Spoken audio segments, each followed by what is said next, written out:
Vocês estão vendo minha tela novamente? Pessoal, alguém comentou sobre o fato...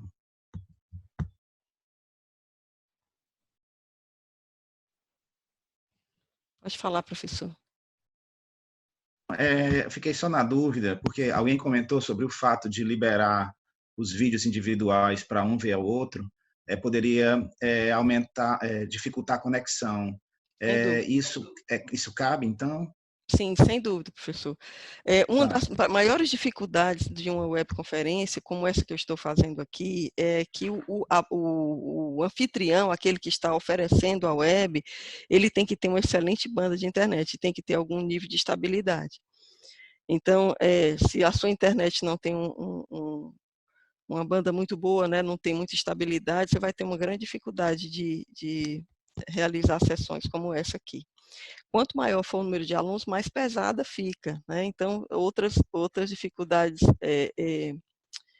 adicionadas, certo? Mas, enfim, como eu falei para vocês, a minha proposta é que vocês tivessem uma vivência do que é manusear essas coisas, o que é um professor tentando ministrar uma aula através desse tipo de recurso, né? É por isso que eu insisto em mostrar mais de uma estratégia, não só a assíncrona, né? Muitas pessoas, quando falam em educação à distância, elas já imaginam logo que tem que ser uma atividade síncrona, só que online. E nem todas as ações precisam ser síncronas. Esse coleção de materiais que eu mostro aqui para vocês, eles podem ser organizados, preparados de antemão pelo professor e disponibilizados no ambiente virtual de aprendizagem, para que no momento adequado para o aluno, quando ele tiver uma boa conexão de internet para acessar esse material, ele possa acessar o material e baixá-lo. Quando a gente não tem muita vivência com a educação à distância, a gente fica um pouco incrédulo, né, sobre a efetividade desse tipo de estratégia. Então, a tendência é o professor querer optar por ferramentas síncronas. E aí ele vai ter que se apropriar de tecnologia, cuidar de ter uma boa banda, né? Se o próprio aluno também não tiver uma banda muito adequada, ele pode sofrer com entradas e caídas dentro da sala virtual, né? É muito comum quando a gente está realizando um chat ou uma webconferência com essa, não só o anfitrião, mas os participantes terem esse tipo de problema também. E daí, por isso que a gente tem que pensar em mais de uma estratégia, né? Como eu falei para vocês, aqui, o chat e a webconferência, eles são um dos tipos de ferramentas que você pode usar para fazer essa transmissão de ensino, mas existem várias outras. E é por isso que eu trago para vocês uma reflexão a respeito disso aí, tá certo? Eu só gostaria de um feedback para saber se vocês estão visualizando num tamanho adequado ou se eu devo aumentar aqui a imagem, né? Eu pensei em algo como um fluxo decisório, né, para adaptar aulas presenciais para aulas remotas. Quando o professor decide que tal aula eu preciso apresentar em AD, o que ele precisa pensar sobre isso, né? Antes de escolher que ferramentas ele vai utilizar de fato, ele precisa definir qual vai ser a estratégia de ensino. Se será uma estratégia síncrona, como essa que nós estamos usando, ou uma estratégia assíncrona. Numa estratégia síncrona, os processos de ensino, ou seja, a transmissão do conteúdo, elas principalmente deverão ser uma webconferência, porque para uma turma grande, um chat fica inviável. Agora, existem várias estratégias diferentes para se organizar uma webconferência. Uma, como essa que nós estamos fazendo, está dando aos participantes a liberdade de aparecerem com áudio, com vídeo, interagirem, interromperem a fala, né, e se colocarem. Existem outras ferramentas, inclusive uma foi mencionada pelo professor Pedro Lima aí no grupo do WhatsApp, que é o Google Meet, né, o Hangout,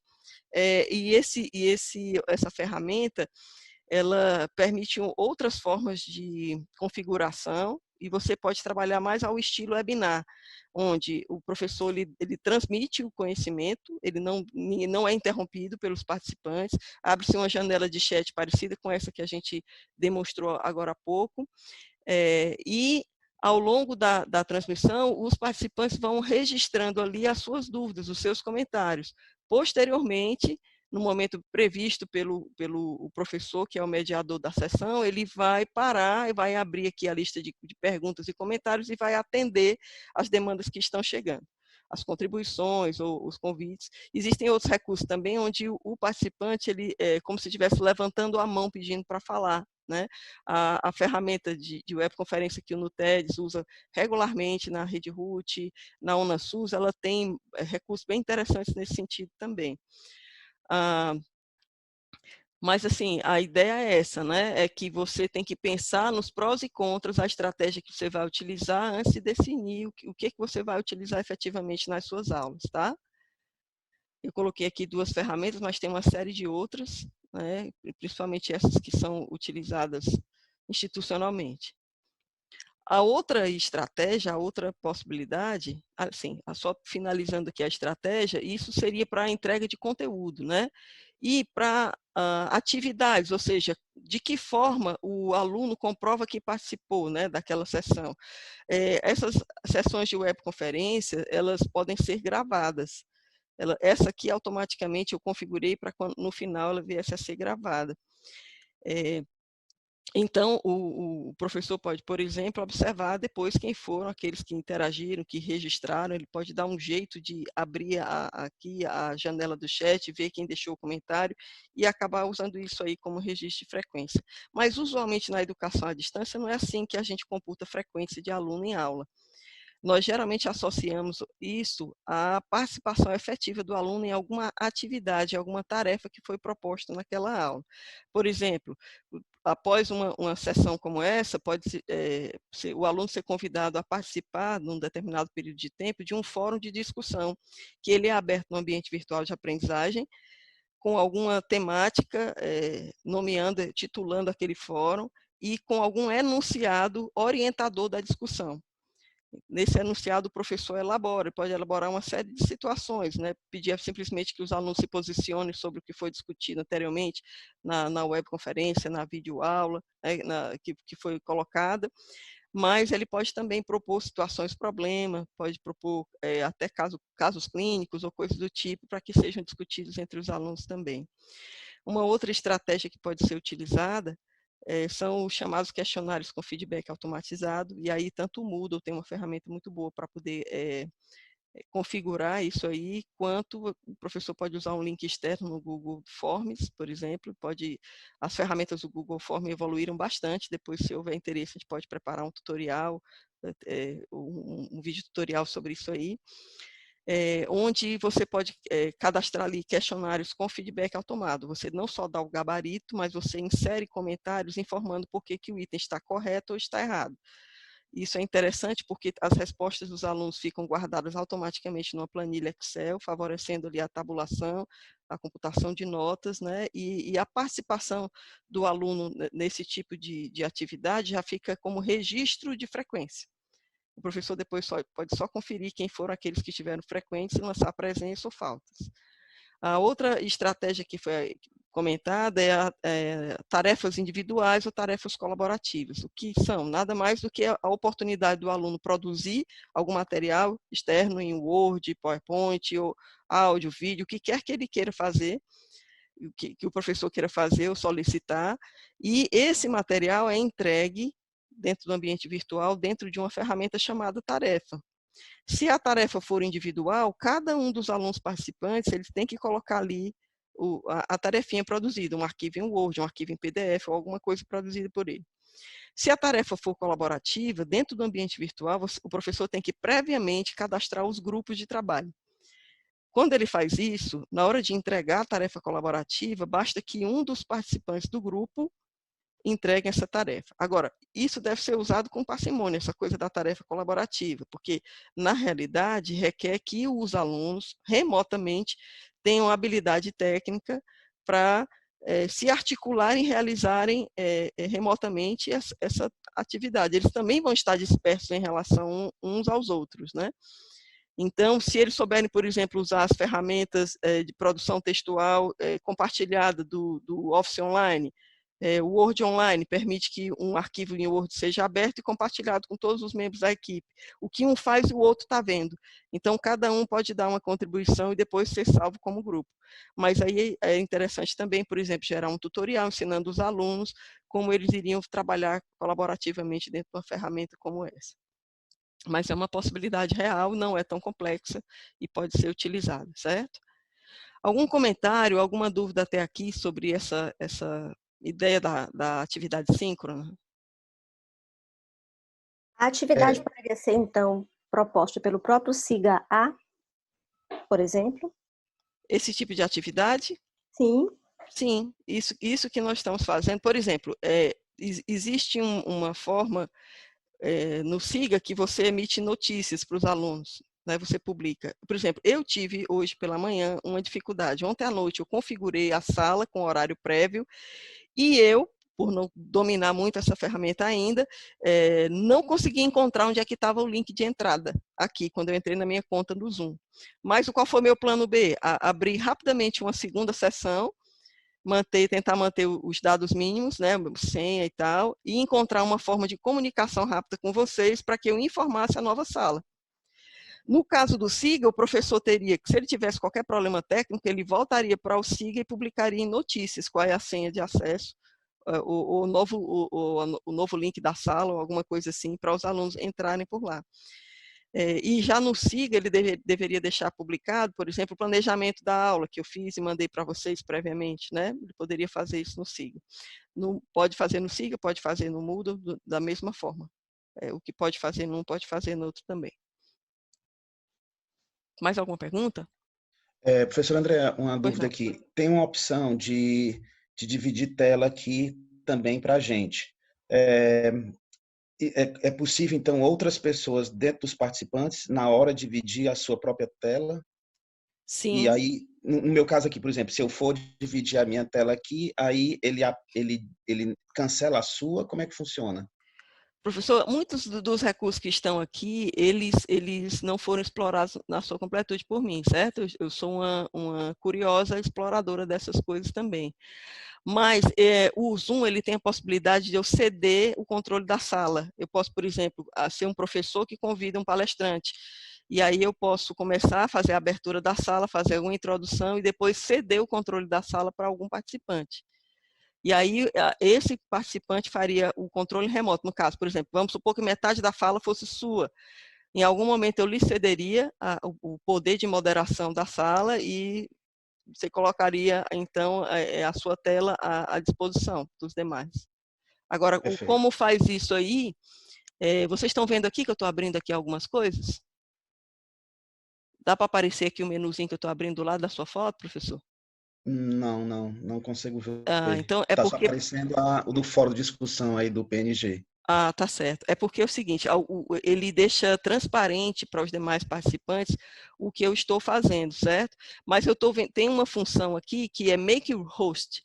Então, eu posso permitir que outro participante se torne o moderador. Não é uma coisa complicada, não, certo? Quando ele torna o moderador, você ganha as funções de moderação, ou seja, você pode compartilhar a sua tela e tudo mais. Tudo isso aqui pode ser preparado via tutorial e compartilhado com vocês depois. Professora, Perfeito. Muito obrigado. De nada. Pois não. pronto, Pode falar.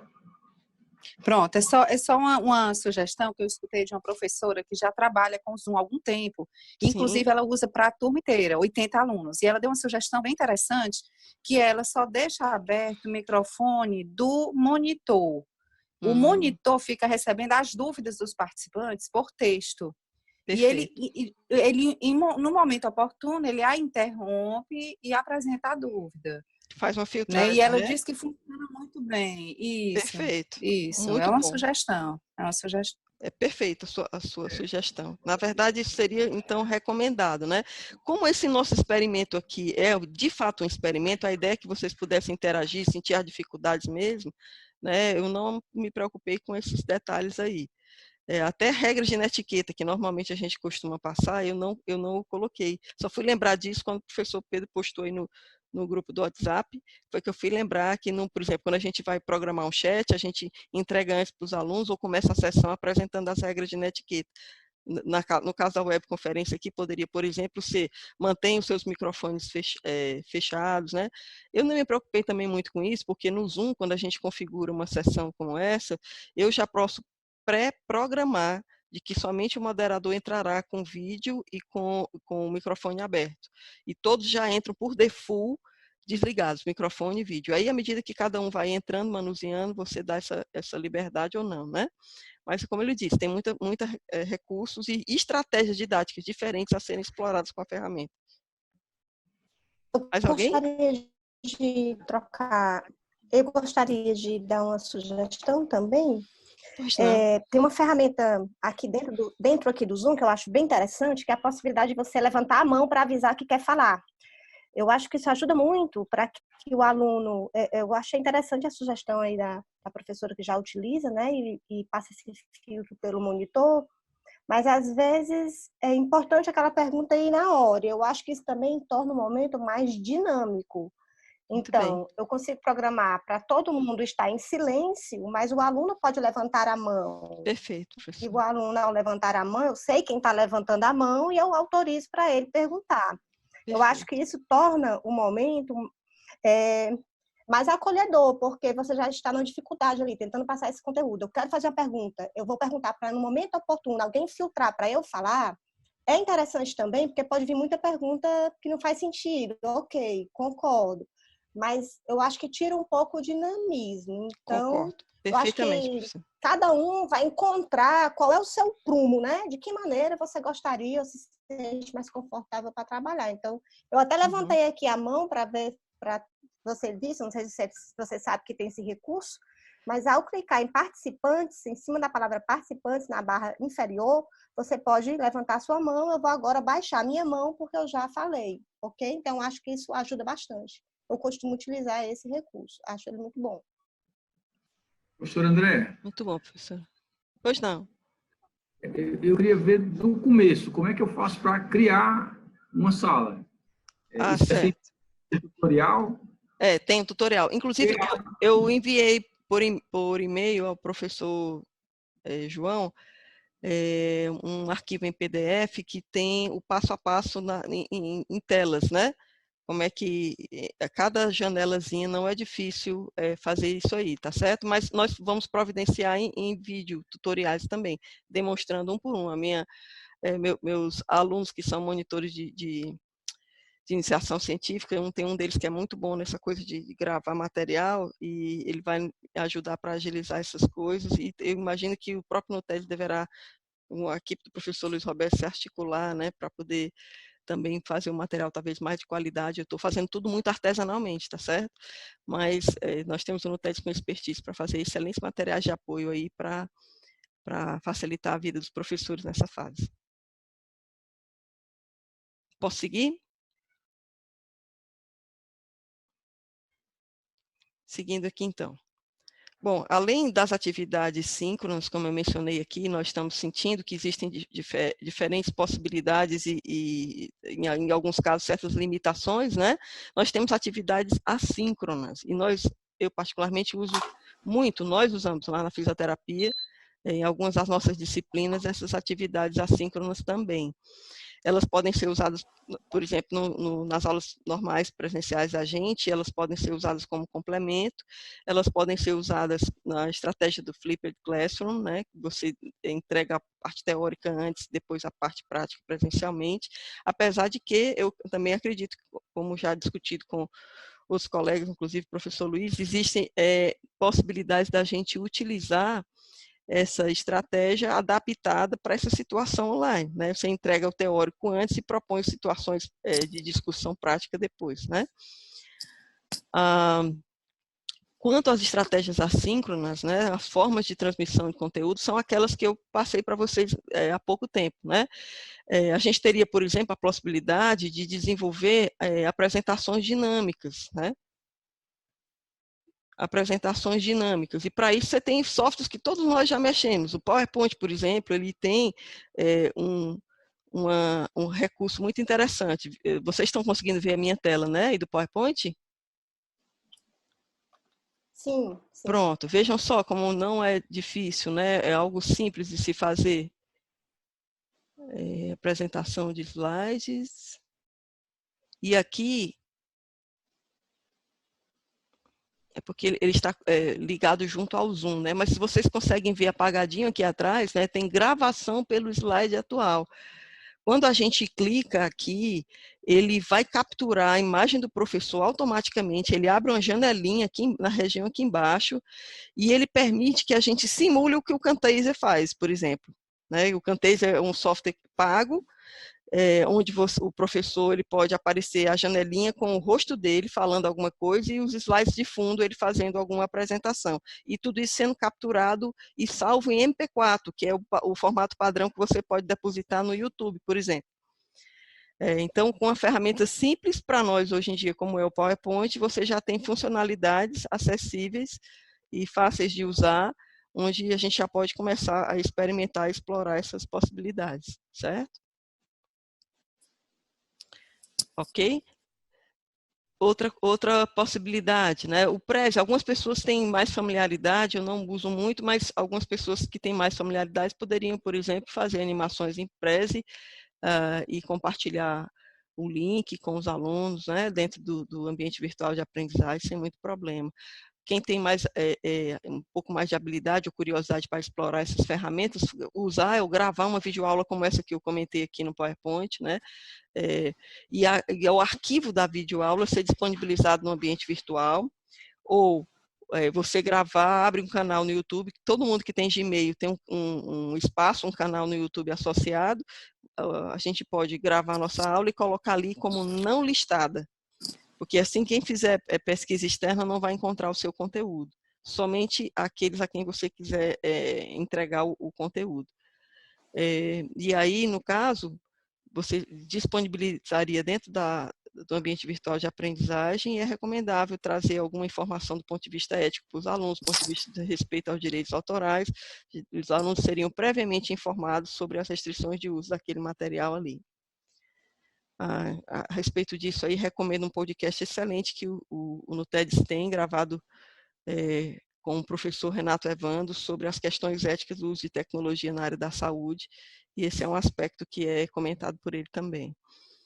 Está dentro acho que dos arquivos da Web Rádio, acredito, do NUTEDS, mas pode ser procurado e disponibilizado para os professores também. Textos em PDF, que é o estilo padrão, o mais simples de se usar, por exemplo, artigos científicos que nós baixamos em bases virtuais, né, em saúde, que muitas vezes podem ser usados como disparadores de discussão, norteadores de discussão de alguma situação clínica, um caso problema, que já se faz isso dentro dos encontros das aulas presenciais, poderia, de forma semelhante, ser proposto como uma atividade de aula web assíncrona. Entrega o material, coloca seu enunciado de uma discussão no fórum, por exemplo, e discute com os alunos. Ou então entrega esse material previamente, propõe que eles estudem e marca uma webconferência como essa para promover discussão entre os participantes. Então, isso é uma possibilidade, né? E quem tem um pouco mais de dificuldade de gravar vídeo, gravar essas coisas, uma estratégia muito simples que algumas instituições particulares usam simplesmente gravar o PowerPoint, gravar como executável e disponibilizar o PowerPoint junto com o áudio. O professor usa o seu smartphone, né? Os aplicativos de gravação de áudio do smartphone, eles são muito bons. Quem tem um dispositivo como esse, por exemplo, o áudio é bom, já tenho usado nas minhas aulas, assim, grava o PowerPoint, depois grava o áudio, disponibiliza as duas coisas para os alunos dentro do ambiente virtual de aprendizagem, e com as orientações didáticas, né? Uma coisa que eu não enfatizei aqui, mas talvez seja sempre fundamental. Toda aula web deveria ser aberta com as orientações didáticas. É dizer para o aluno o que você espera, passo a passo, do que ele faça naquela aula. O que é o tema da aula, o que é o objetivo, qual é a sequência de ações que você quer que ele execute ali, se ele deve primeiro ler um artigo, ou se ele deve assistir um vídeo, ou se ele deve realizar a tarefa tal, qual é o prazo que ele tem para executar aquilo ali. Eu posso, inclusive, depois mostrar um modelo aqui de orientação didática para a aula. que a gente utiliza, né, muitas vezes, e isso aí é fundamental. Você não vai estar, nem em atividades síncronas, você está ali diretamente orientando o aluno, mas em atividades assíncronas, você prepara no momento e o aluno vai ter contato com aquela aula em um momento ou outro qualquer. Então, você não estará lá na hora para tirar e dar orientações iniciais. Por causa disso, você deve preventivamente já colocar essas orientações publicadas de fácil acesso. A primeira coisa que você abre numa aula online deveriam ser as orientações didáticas para esse aluno. O que você espera dele e o prazo que ele tem para executar aquela atividade. Caso haja naquela aula alguma atividade didático-avaliativa a ser realizada, e principalmente se houverem notas, que os critérios de avaliação também sejam publicados de forma clara para ele ali, para que não haja muita dificuldade, né? E, por fim, outra coisa que a gente pode usar, o professor pode, com bastante cuidado, selecionar links para websites que ele considera que tenham fontes confiáveis, relevantes, né, para o contexto que ele está trabalhando com os alunos, e ele pode colocar simplesmente o link de acesso na sala virtual para que os alunos tenham, através disso, acesso ao conteúdo que ele planejou. Esse link para o website pode ser de um website produzido por ele mesmo, existem ferramentas gratuitas, não muito complicadas, podem fazer isso, inclusive grupos de pesquisa, projetos de extensão poderiam ser incentivados a produzirem os seus websites através dessas ferramentas gratuitas, e depois disponibilizadas, né, institucionalmente, se for o caso, porque nem todo mundo tem um acesso, né, o endereço, o portal da universidade para armazenar material ali. Mas quem quiser, por exemplo, divulgar algum conteúdo específico, pode também usar e fazer usando hiperlinks e tal, né? Você faz um website com ícones, com alguns recursos, imagens e tal, e existe uma série de cuidados de direitos autorais também para isso, que deve se tomar quando o reuso de imagens, né? Não só para esses websites, mas até para os nossos próprios PowerPoints, né? Depois a gente pode compartilhar com vocês alguns cuidados em relação a isso também. Enfim, basicamente seria isso aqui. Com relação às atividades didáticas, para esse tipo de atividade assíncronas, poderiam basicamente serem as mesmas que são utilizadas para as atividades síncronas, né? Fóruns de discussão, questionários, né, e tarefas são as formas mais triviais, né, de trabalho. Por exemplo, essa atividade que eu estou chamando de tarefa, quem trabalha com portfólio, por exemplo, poderia usar esse recurso. É só, ao invés de chamar tarefa individual, você chama portfólio. Porque o aluno vai também produzir um arquivo Word externo em algum local e vai entregá-lo através desse recurso aí. A ferramenta Fórum está disponível no Moodle e no SIGA, e aí é um dos pontos negativos que eu considero do SIGA. Quem já fez Fórum no SIGA, a forma como ele estrutura a discussão no fórum ainda é muito ruim, é como se fosse um chat, uma coisa sem hierarquia de comunicação, um posta, o outro posta, o outro posta, outro posta, todo mundo parece que está respondendo a mesma linha hierárquica da discussão. Se um colega responde a outro no meio da discussão, o fórum do SIGA, ele não reproduz a hierarquia da discussão, ele não gera a indentação. Já no Moodle, não, você vê aquilo ali é muito arrumadinho, né? Tem o enunciado inicial, onde o professor coloca o que quer dos alunos, os alunos que começam a responder àquele enunciado ficam na mesma linha de indentação. Se algum colega responde a algum outro dentro do fórum, já fica uma terceira nível de indentação, né? Então, cognitivamente, é muito mais agradável participar de uma discussão de um fórum no Moodle do que no SIGA. Mas, como estamos falando de situações emergenciais, né, se vê aí com os interessados e no TEDS, o professor, como é que seria o atendimento para os professores que requisitarem, né, a instalação de suas disciplinas ali no Moodle. Google Forms, né, esses questionários com feedback automático, todos que têm Gmail, eles têm acesso a essa ferramenta, certo? E no Moodle também existe uma ferramenta formulário, ferramenta enquete, etc. Outras coisas podem aparecer por ali. Plataforma solar, uma professora Virginia está nos perguntando. A plataforma solar, o fórum é bom? Sim, o fórum é bom na plataforma solar. porque preserva essa coisa da indentação da comunicação, das mensagens. A hierarquia das mensagens, do registro das mensagens, acontece também no Fórum Solar, na plataforma Solar. Eu, particularmente, gosto do Solar, já trabalhei muito do Solar, mas eu acho ele mais complicado de configurar. Minha experiência como professora, certo? Hoje em dia, pode ser que tenha melhorado, mudado. Para mim, foi um pouco mais difícil, menos intuitivo trabalhar a configuração de uma disciplina no Solar do que tem sido para mim trabalhar, por exemplo, a configuração de uma disciplina no ambiente Moodle. E depois aquela questão da área da saúde, né, que a gente tenta fazer com que os profissionais se apropriem de uma ferramenta que eles vão usar não só aqui, mas em N contextos, né, dentro da área da saúde também. Mas é possível. Mais alguma coisa, professores?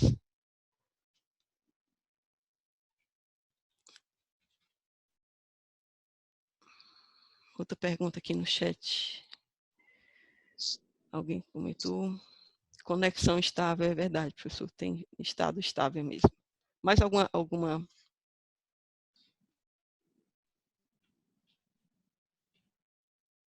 pergunta?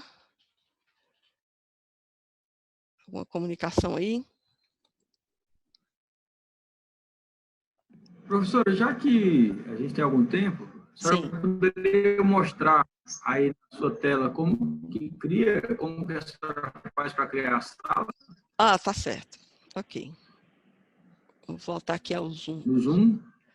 Eu só me preocupo de eu mexer em alguma coisa e essa sala de explugar. Mas eu vou então abrir aqui a ferramenta, o tutorialzinho que enviei. Vamos ver qual foi. Tutorial Zoom. Acho que foi esse aqui. Pronto. Vou tentar aumentar aqui o tamanho. Então, a gente entra, faz o login, né, normal, como vocês fizeram.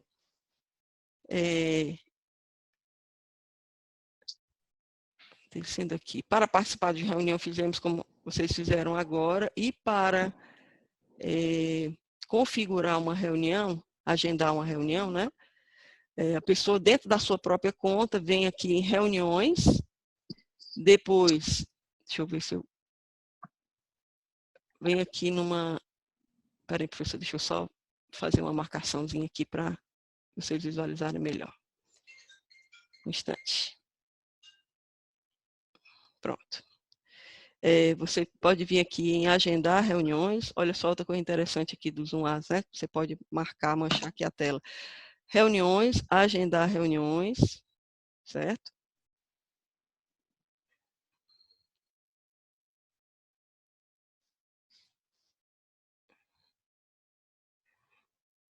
Aí, depois ela abre a janelinha aqui com os dados da reunião. Você pode colocar o nome, né, da reunião aqui, vem por default minha reunião, você pode colocar dados mais específicos, uma descrição prévia, caso você envie convite para participantes, eles sabendo do que se trata, coloca aqui a data, né, e o horário e tal. Ele avisa aqui que reuniões para o pacote free, elas vão durar 40 minutos, depois vai ter uma queda, né, vai fechar a sala. E os que pagam têm um acesso completo, né? Você define o fuso horário, isso é um aspecto interessante, porque pessoas de diversas partes do mundo utilizam, né? Então ele vai... E você, inclusive, pode agendar uma reunião com pessoas que estão em outro país, ou uma coisa assim, né? E aí eles pedem que você defina qual é o fuso horário que você está trabalhando. Se essa reunião vai ou não acontecer regularmente, por exemplo, uma aula, toda semana você vai usar dessa ferramenta, você colocaria ali reunião recorrente. O anfitrião, aqui é a configuração do padrão, né, do default.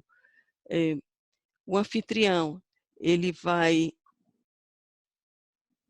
ter o acesso remoto, desculpe, apagando aqui o risquinho. Pronto. O anfitrião, ele poderia já entrar com o vídeo ligado ou desligado, é a opção dele, e os participantes ele pode colocar como default desligado, assim como o áudio também, né? E você pode definir que poderão participar dessa reunião só pessoas com telefone, só pessoas via computador ou ambos. Como no nosso caso aqui, eu deixei aberto para ambos, tem alguns colegas professores que estão acessando através do celular. Uma boa vantagem é essa, né? Porque nós sabemos que alguns alunos vão ter acesso via computador, outros somente via celular. Então, você poder fazer um tipo de reunião onde ele possa, o nível de acessibilidade seja maior, é bastante interessante. Né? Professora? Pois não. Só uma dúvida, nós estamos há mais de 40 minutos, então você está usando a versão paga, é isso? Não, é porque você lembra que teve uma queda e eu entrei Ah, tá, novamente? reiniciou novamente. Então, esses recursos todos que a senhora acabou de nos falar é da Sim. versão grátis, é isso? Tudo é gratuito aqui. Eu tenho priorizado passar para vocês ferramentas gratuitas para tornar acessível a todos, né? Existe, se vocês entrarem dentro do site do Zoom, a mensalidade que pode ser paga, rateada por pessoas, etc. Né? Então, assim, existem outras estratégias, mas existem ferramentas gratuitas, né? Essa aqui, o Zoom As, que foi a primeira que veio à mente a gente mostrar, mas existem outras. A ideia é explorar o que a gente puder, né?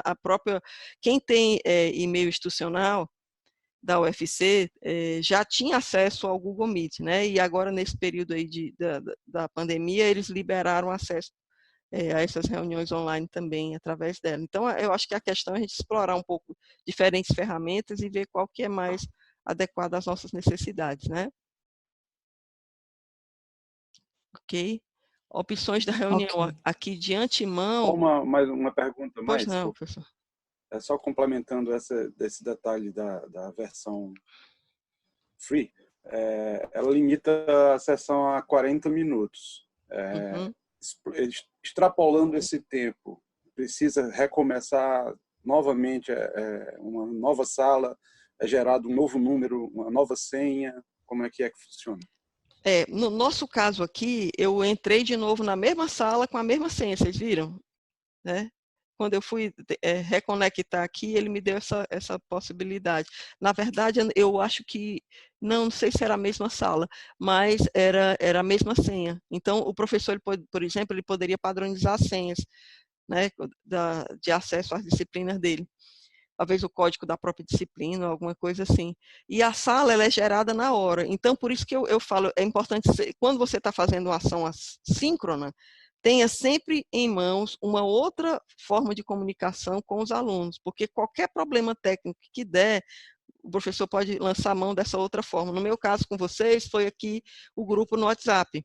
No caso da sala virtual, pode ser o Notícias do SIGA, né? Pode ser a publicação de notícias dentro do Ava Moodle, também da FAMED, né? Então, o que a pessoa for utilizar, é importante manter duas linhas de comunicação, quando você estiver priorizando atividades síncronas. Certo, pessoal? Não sei se eu respondi. Como eu lhe disse, estou explorando também as funcionalidades da ferramenta. Sim, respondeu. Muito obrigado. Ok. Senhor André, Pois obrigado não. aí pela apresentação. Eu tenho uma dúvida. Como é que a gente faz para projetar essas imagens? Eu sou leigo nesse sentido. A gente faz como se fosse um PowerPoint?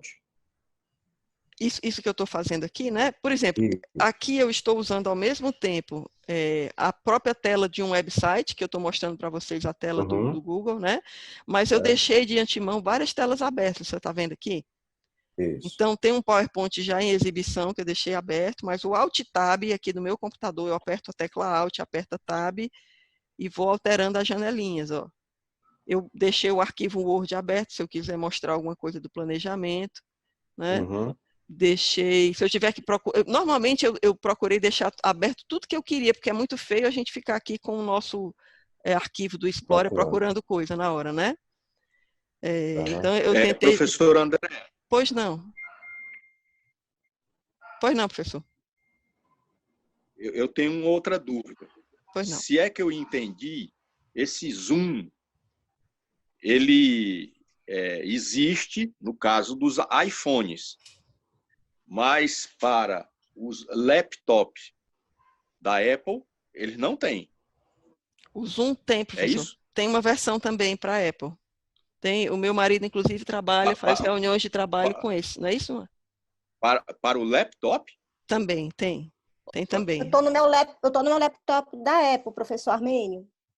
Ah, pois então depois, Virgínia, me despacha isso aí, porque eu estava ficando preocupado, porque se eu fosse dar aula, como é que eu iria dar aula a partir do meu celular? Aí também já era demais, né? É verdade, professor.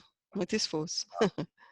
Obrigado. Mas é tranquilo, certo? É uma ferramenta que integra, ela é acessível em diferentes plataformas, sem problema.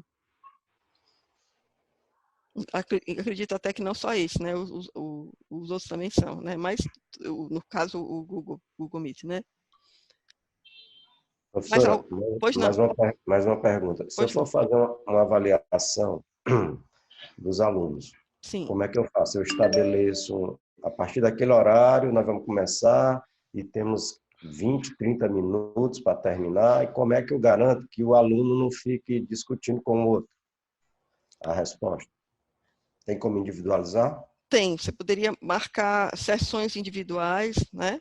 Com esses alunos. Olha, na educação à distância, professor, infelizmente eu tenho que lhe dizer, não existe 100% de garantia de que não haverá qualquer tipo de ação antiética por parte do Até aluno. porque a presencial também, né? Não também garante 100%. O que a gente pode fazer é tentar mudar a cultura do aluno em relação a isso, né? Ele entender que ele está sabotando a própria formação profissional dele se ele fizer isso, e tentar minimizar, né? Minimizar isso, por exemplo, marcando momentos, no caso, se for uma prova oral, algum questionamento direto, alguma coisa assim, né? Isso poderia ser feito também, né? Quando eu ofereço as alternativas de um questionário com feedback automatizado, ele funciona também para isso, certo? Mas funciona muito mais como uma ação formativa, né? Uma avaliação formativa, né? Onde o aluno estuda o conteúdo e testa o conhecimento dele, se ele aprendeu direitinho ou não, aquilo ali. Claro que ele pode lançar uma nota, pode sim, também, né? Mas a gente está trabalhando com outras questões, né? Além dessa questão, a questão ética também, a consciência do aluno para isso aí. E talvez o professor usar não um recurso só, usar uma mescla de recursos, né? Onde ele possa fazer a diferenciação. O aluno se deu bem aqui, olha a nota boa no questionário, mas olha, nessa participação aqui oral que ele fez, ou textual, foi terrível. Então, provavelmente ele copiou aquela lá, né? Então, pode ter uma mescla de alternativas aí para isso.